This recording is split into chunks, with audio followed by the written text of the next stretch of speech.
Hey, this is GreenCarGeek. I'm Julius, and welcome to the first in a new series, EV Stories. With EV Stories, I help EV owners share their journey with those of you who might be considering an electric vehicle. Why? Well, to educate you in what life is really like with an electric vehicle. Now, this is the story of Jill and her Honda Prologue. Jill has owned several EVs and hybrids over the years, and we'll learn how one of them really let her down bad, yet she never considered going back to a gas car. What we have to keep in mind with Jill's story is that regardless of what makes your car go, in the end, it's just a machine, and sometimes machines fail us. Here's Jill's story.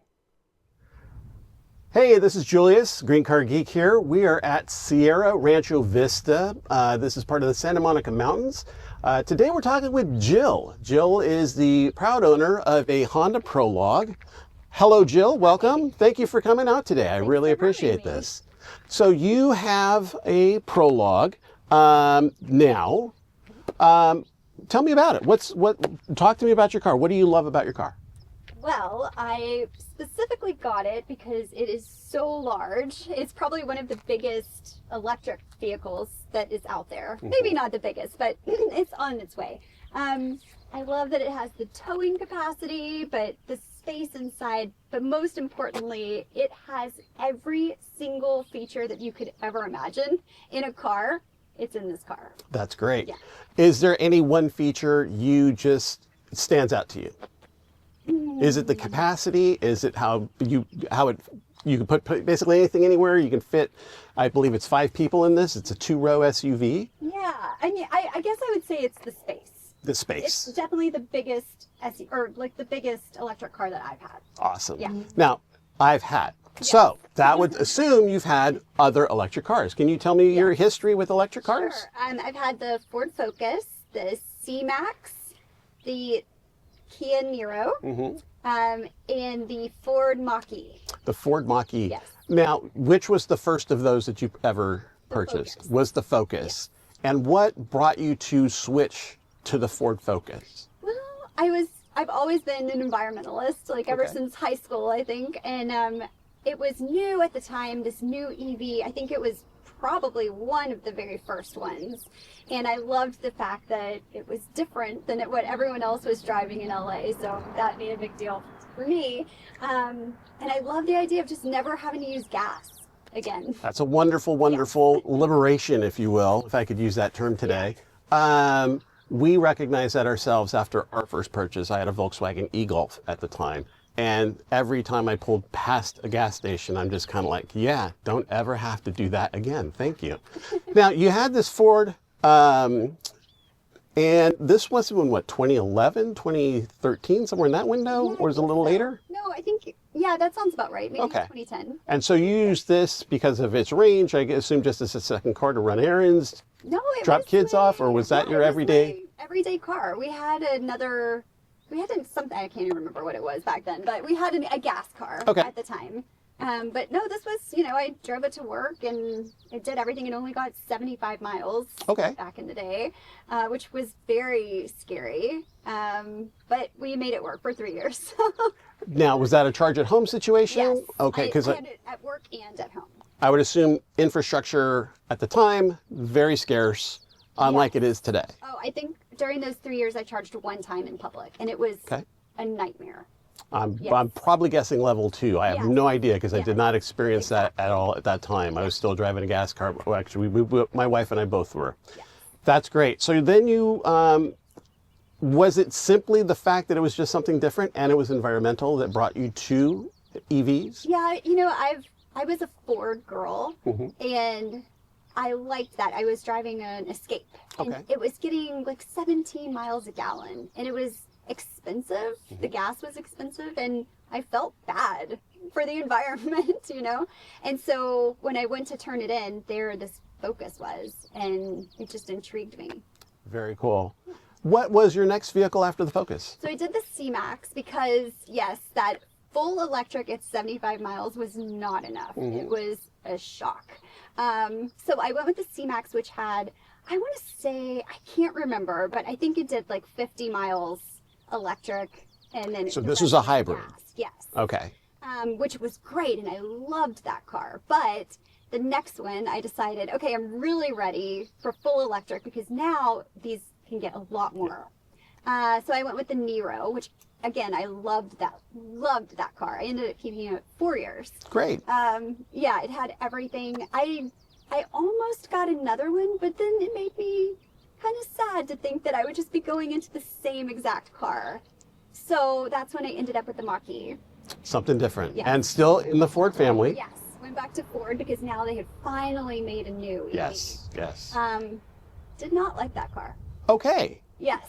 What put you off on it? There was a lot going on. I think I got it right after COVID, and so there was some chip issues with it. Okay. So a lot of the things that they had promised were in the car were not there. So chip, you're not referring to paint chip issues, No. you're referring to the software Yes. and the coding Right. of the Yeah, navigation so, and it was supposed to have infotainment. an automatic lift, and it didn't have that. And there was just some things, but the thing that scared me the most was it was so electric. The screen controlled the entire car, and at one point my screen went out, and Wow. I couldn't do anything. I couldn't control the air flowing, nothing, and it was just scary. That I can imagine. So they Yeah. went the Tesla approach on that. Yes. I'm going Yeah. to assume that the issues around that, what was it, the power liftgate, couldn't Yes. use that feature. I'm sure over time, those updates, they have Sure. a technology called over-the-air technology, just like your phone gets updated wirelessly. Most electric cars these days are able to accept updates, which can either increase the amount of functions and features the car has, or correct issues that might be software related or hardware, or well, software related. Hardware related would require removing some components and swapping things out. But you got frustrated with it. Yes, and actually one of the main things about it was those over-ear updates. Okay. Every single time it would automatically update, something would go wrong in the car. Like the mirrors wouldn't come out anymore, or no. all of your preset stations would disappear. Major things. I know that doesn't sound major. There was other things. So every over-ear update messed with something in the car. Sure, sure. And so for Yeah. you, how long were you in the Mach-E? 2 years. 2 years. Okay. And so the Mach-E, the frustrations with the infotainment system and the over-the-air updates got you looking for something else. Yes. And Talk to me. When you were shopping around, Ford had obviously had updates to the Mach-E. There were, at this point, this is a 2024. So there's General Motors product, there is the Honda product, there's the Acura, you have the Kia the even. Kia, Yeah. whether it's the Nero or the EV6, you have the Hyundai Kona and its sibling, the Ioniq 5. Yeah, quite a number of cars to choose from. What brought you to the Honda? Okay, it is the perfect size for what I needed. I need to tow a giant window, an airplane Okay. window that's this big. So I needed something that could tow. There's not actually a lot of EV cars that could tow. Right. I looked at the EV9. It was too big. So there were a few cars that were actually just too big. for me. Sure, sure. And then some that were too little. So it's like Goldilocks and the Three Bears. This was just right. But the other thing that really influenced me was the price. Honda had an incredible lease deal going on at the time, and compared to everything else, it was one of the cheapest EVs. Wow. I guess being that it was brand new and they wanted to get them out, or I'm not sure, but Now, was the definitely- tax incentive something that brought you, and Absolutely. you were able to take advantage of that? So that brought the price down to $7,500. By the way, at the time of filming, that tax incentive, the federal tax incentive, will expire at the end of 2025. I don't see it coming back anytime soon after that. So just something to consider if you're in the market for an EV. I can say that I think manufacturers are going to probably try to backfill that. And I know some states are working on offering that as well. So just keep that in mind if you're looking. That's amazing. That's great. Yeah, at this price, with the $7,500 rebate, you get that. A lot of lease deals on many EVs at this Right. point. So sure, you were out the door and a reasonable price, and you got everything you were looking for. Yes. And you get Apple CarPlay and Android Auto. I don't know if that's a thing for you, or you prefer to use the in-car navigation system. It's really interesting. Besides that, there's apps that are available. Yes. So I use my Spotify app, which comes with it. I also use Sirius Radio. So I'm not really an Apple or Okay. I'm an Android girl. So, Okay. but I don't really care about any of that stuff. Okay. If you're considering the Honda Prologue, unlike many other cars, this one actually gives you access to Apple Maps via Apple CarPlay, and it also lets you use Android Auto. A number of automakers are now doing the Tesla Rivian kind of thing where they're locking you out of using that function, those features, by not offering it in the cars. And so you're having to use the built-in. It is a Google-based system, so it requires you, setting up a Google account and adding it to the car if you wanted to actually start using any of the features that it has. Just a heads up. Sure. And now, what trim level is this? So this is the Elite. It's the top of the line. Top of the line. So you've got everything with this one. Is Yeah. there anything that stands out to you outside of the room and space capacity in it that you like a lot? I love the heated and cooled seats and the heated steering wheel. Those were an absolute must-have.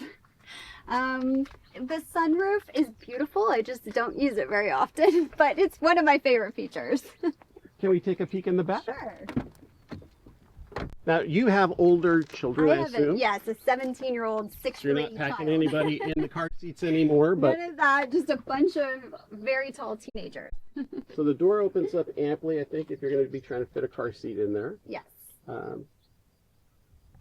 Yeah, great. Now, I see you have, it looks like an adapter of some sort. Is that for, Oh, that's my Tesla adapter. you got, now, was that provided to you by Honda? No, I or bought that one. You bought that one yourself, third party. Yes.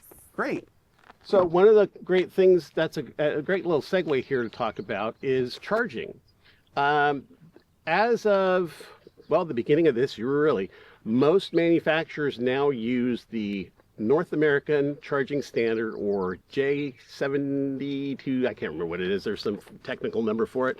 The NACS adapter. This is the same adapter you would find if you were to pull up in a Tesla at a Tesla charging supercharger.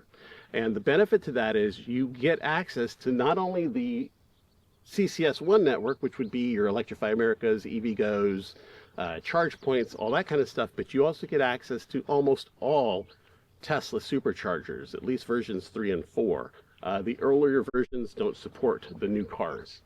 So that's huge if you're concerned about road tripping, because you've just increased your availability of chargers to some 20,000 chargers, and that network grows at an exponential rate. They are always installing new and more and larger charging stations, so just something to keep in mind. On the driver's side, it's very clean, the styling inside. Yes. This also has the heads-up display. I guess Mm-hmm. not all of them have it, but this is my first car that has it. How do you like the feature? I actually love it. That's awesome. My husband, on the other hand, hates it and turns it off every single time. So I think Okay. it's a matter of preference.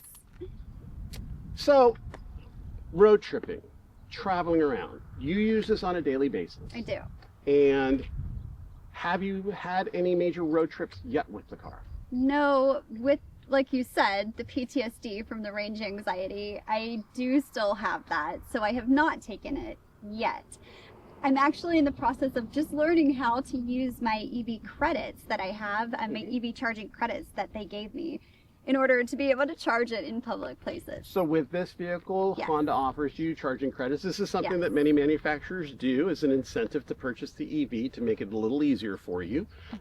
In this case, you received $750. $750 towards... Which I can use at EVgo, which also works at charge point Yes. stations. Yes, a partner of So, EVgo. yes. They're partners. I believe there might be a couple others that are included in that network, which are Shell Recharge Oh, okay. and a few other networks. So a quick look into the My Honda app, I believe it is. You would have one for this. Would tell you what charger networks are available to you with that card. Yeah. So you explained to me that you received a little bit of a bonus with the EV charging credits, and you also received something else that you weren't expecting. I also got a level 2 charger for my house. And this is a portable level 2 Yes, the charger. portable one. So you can bring that with you Yes. if you have to plug in, and there's a plug, say, at an Airbnb or a local hotel. Yes. Now, is that level 2 charger that they were provided, was that with both the AC and the higher, not, they're both AC, but one's your home wall outlet, like a regular 110 outlet. The other one's the big plug for the higher outlet. I actually think it did come with both. Okay, yes. So that's switchable. That's great. Now, that was part of a package. Can you explain to me what the packages you were supposed to be able to get when you purchased? So you could choose between three: a $750 EV credit. You could choose a level 2 charger plus $350 credit. Okay. Or you could choose the fast charger for your home. And it had to be hardwired. Yes. So that was the one thing that kind of, I did need a new one. I had a home charger, but I didn't like the idea of hardwiring something because that would be expensive, calling out an electrician. So I went with the level 2. That's great. Yeah. Great. So you got a little spiff there for just buying your Honda, and you got a little bit more than you expected. Yeah. That's awesome. So no road tripping yet. Had you road tripped in any of your other vehicles, or was it pretty much local driving on a daily basis? I tried. Okay. And got trapped somewhere. So talk to me about that. I want everybody to know that this happens. Yeah. What year was this? You know what? This was 2 years ago. It was a really important day for my career. Oh. I had an update at the night before. It was my Mach-E. I had been charging it all night, got in the car. I had to leave at that time and realized that my car had stopped charging. Oh, no. And I had about 100 miles on it. So I thought, okay, I'll get to San Diego. I'll go really slow, I'll get to San Diego, and then I'll charge there. And I couldn't. First off, I couldn't get the charge point thing to work. I had to download the app and da-da-da-da-da. When I finally got it, it was slow charging, like like 3 miles an hour. Yeah. So I called Ford. It didn't. They said I had to get it back to my dealership. It was a disaster. On a very important day. It ruined it. I never made it to my function. I'm so sorry to hear that. It is that PTSD of, wow, like a car can destroy your career. It didn't in the long run, but that was scary. Now, at the time, did you have at-home charging? I did, yes. You did? Yes. Okay. Yeah. And so, because you probably had it plugged in overnight or were getting it ready for the next day, that over-the-air update came in and updated the car and then terminated the charging to perform the update. Right. Yeah. So I did make it back, and I am completely shocked. I made it back from San Diego to over here in LA Valley, 40 miles. I was going on the freeway about 30 miles. It was bumper to bumper traffic, thank God. That helps a lot. Because it was the regenerative, you know. And I told myself, if I can make it home, my new career is going to be successable. And I made it home with 3 miles, and I did it. You did it. That's awesome. And you achieved what you were aiming for. I did. I didn't even need to go to that function. Awesome. That's great to know. So yes, one thing she mentioned here is regenerative braking. And most electric vehicles, while you brake, will use the motor to recoup that energy from the slowing down of the car and put that back to the battery, which eventually add range to the car as you're driving. You'll never be able to, with a gas-powered car. You can't put gas back into your car after you've burned it. It's gone. So something to keep in mind. Now, you're not going to be able to fully recharge your battery. That's just not going to happen. But I have seen myself, and Jill here is mentioning it as well, that you do see a small bump of a couple of extra miles of range or two that might help you. So if you're traveling in dense traffic on a freeway, that regenerative braking is going to help you a lot in keeping that range low. Well, it's been great chatting with you about your beautiful Honda Prologue, and I hope you have many, many happy miles with it. Any last thoughts you might want to share with anybody about kind of maybe going towards an EV if you're on the fence about whether or not you want to really pull the trigger on going that route? I have 2 pieces of advice. Sure. From me. I would say always lease an EV. I think from my experience, like, things change so quickly with these batteries, and we've had an experience with the Volt, where the battery, you know, we bought the Volt, sorry. With the V or with the B? With the V. Okay. And then they stopped making that battery. And then to replace that battery would be $25,000. So it's scary. So that would be for me, that's what I do. I lease. And then my second thing would be to join Facebook groups. I have learned so much about my cars through Facebook groups, things that I had no idea were even in the car, but that people would show me in those groups. So those would be my two pieces of advice. I agree with both. Something to keep in mind with I just drew a blank. Hey, so yeah, I had a bit of a brain fart there. What I was reaching for and couldn't find during the interview was I wanted to give a little clarification around EV batteries. While Jill's concerns of having to replace her Chevy Bolt battery are valid, there are a few things we should know about EV batteries in general. First, they're covered under warranty. Now, I did a quick search to learn what warranty, if any, Chevy provided for the Volt, and I learned that it's the same warranty manufacturers offer on their batteries today, and that's 8 years or 100,000 miles, whichever comes first. Now, I can't speak to Chevy no longer making the battery, but my guess is they had enough backstock to cover a calculated failure rate. I don't have any data on how many Chevy Volt batteries required replacement, but I'm not going to take a guess. So I would suggest checking your owner's manual or with your dealer for details on your specific EV battery warranty. Also note, these warranties follow the car, not the owner. And what does that mean? It means if you purchased a used EV that's, let's say, 2 years old and has 30,000 miles on it, you'd still have the remainder of that warranty of 6 years and 70,000 miles for that used vehicle. So that's not a bad deal. So if you want to save a few bucks, shop used EVs. You don't get the depreciation hit that was taken by the original owner or the dealer or the manufacturer when the car was leased. And you still get the peace of mind of having a warranty for your battery. Now, you may never have a battery replacement in the first place. Recent studies have concluded that EV batteries last up to 3 times longer than previously thought. This falls well outside the typical life of a car. So also bear in mind, used EV batteries do always get a second life, either as inclusion in a commercial battery storage or crushed to recover the precious metals within it for making new batteries. And finally, EV battery prices have dropped considerably in just the past few years. The average price per kilowatt hour just a few years ago was roughly about $1,000. That price now sits somewhere between $100 and $500 per kilowatt. So the average size of an EV battery runs around 70 kilowatts. At today's prices, that would work out to roughly $7,000 to $10,000 for the replacement battery, should you need to buy one. But bear in mind, you have that battery warranty, which is going to cover you for up to 8 years or 100,000 miles. I want to say that VinFast is offering 10 years, 150,000. Could check their site for details, but I do understand it's actually a little bit longer warranty with them. That's it for me on this. Let's get back to Jill's prologue. Those are both some very good points you brought up with leasing and finding groups, whether it's Facebook or any social media channels, Reddit.